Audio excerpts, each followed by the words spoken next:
Hey, this is Sex Ed with Connor Abib. I'm Connor Abib, author and sex expert. This is my pal, Stephen Guarino, Hi. host of Logo's Straight Out Report, and Derek from Happy Endings. Thank you for having me. Super gay on that show. Yeah, super gay, which is right. crazy because I'm so butch in real life. So. I'm so much, I can barely take I'll it. sleep with a guy and then Yeah. he'll realize that I'm a flaming queen on television. Oh, okay. But the check's clear, so. I wanted to talk with you about monogamy and open relationships because I'm terrible at relationships. You're terrible at relationships all around. Correct. So I figured you'd have some great advice. So step one, get a boyfriend. Yeah. Basically, I want to talk about how monogamy is the default position for a lot of people in relationships, but how that can create some problems and how to manage maybe moving into an open relationship, deciding if you want to be in one, or deciding if you want to be monogamous. Do you think there's an amount of time you should be monogamous before having an open relationship? No. No. I don't. Well, first of all, you usually start out open, right? Because you're dating someone, you're open, you're not completely exclusive, Right. you know, at least until the third or fourth And it's date. great. Yeah. And you're loving it, and then...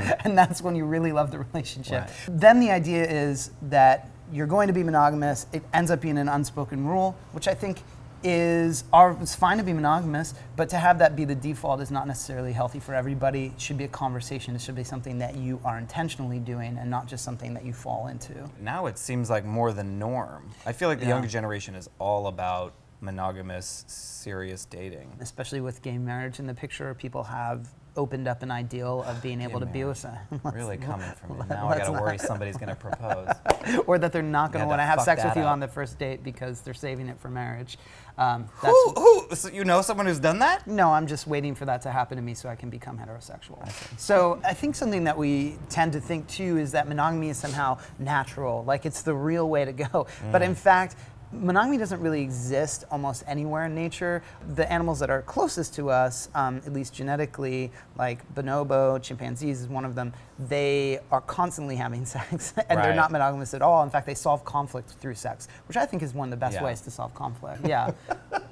Now, that doesn't mean don't do it because it doesn't happen in other animals. We do lots of things that other animals don't do. It just means give yourself a break if you don't think you're capable of doing it. Have conversations about it. Do it for a short period of time. Then do it for, then be open for a little while. Then do it again. Do it when you're capable of it. I love that idea. It never even occurred to me that you could do it with spurts. Yeah, just in big ropey spurts of monogamy. Ropey spurts of monogamy. Yeah, I think that that's great. So I think that in this community there is sort of a weird tension about monogamy, right? Because people sort of ennoble it, like this is this great thing that you do with your partner, you're sacrificing and you're closer than ever. But then there's also this feeling of like, yeah, but it's a little boring. And so I think that those two things play off of each other and they can make people feel a little uncomfortable in their decision to be monogamous. I think on the flip side, there's less stigma about monogamy, whereas there's a lot of stigma about promiscuity, which 30 years ago, you'd be like, well, maybe 40 years ago, you'd be like, this is just the way it is. We're liberated. This is great. At least in my experience, I felt like emotionally, I was always up for the task.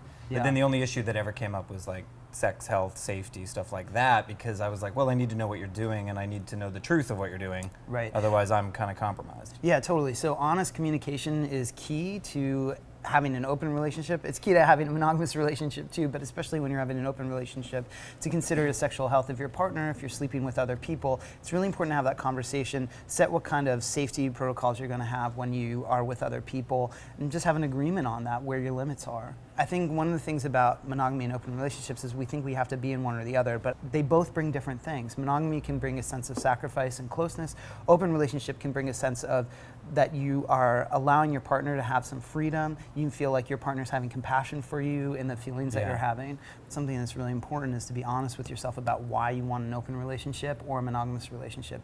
It's no good to be monogamous just because you're insecure about losing your partner, and it's also no good to be open just because you're afraid of commitment. So you got to get right with that and make sure that the decision you're making in a relationship is intentional and not just some sort of thing that you're doing out of fear, but you're doing what you want and what you actually desire. Those lines of communication are really important, because essentially what we talk about when we have an open relationship, a monogamous relationship, when we have sex, is really the ways we communicate about sex more than the sex itself. One of the prices of being in an open relationship is being sort of vigilant with your own thoughts and feelings and saying, okay, is this interfering with the relationship? Is this detracting from my sex life with someone else or not?